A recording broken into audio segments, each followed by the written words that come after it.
पावट्याच्या थोड्या शेंगा जास्त नाहीयेत, काय करू? राहू दे.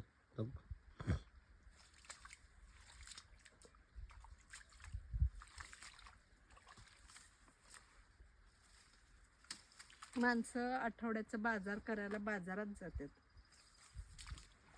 आम्ही रानात जातो आणि आम्ही रानात येतो. टोपल्यावरून भाज्या आहेत. छोटा पेरू छान आहे पिकलेला.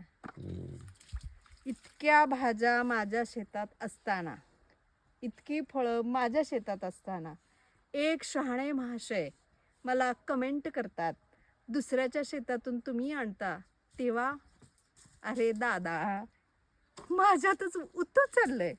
परमेश्वरानं हे ऐश्वर्य मला बहाल केले. एवढं माझ्या शेतात असताना मी दुसऱ्याच्या शेतात कधीही पाऊल टाकत नाही आणि परमेश्वर कृपेनं कधी टाकणार पण नाही. हा त्याचा पुरावा आहे.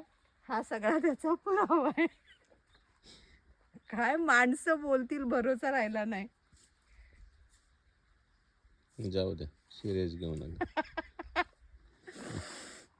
वाईट वाटलं मला असं म्हटलं म्हणून.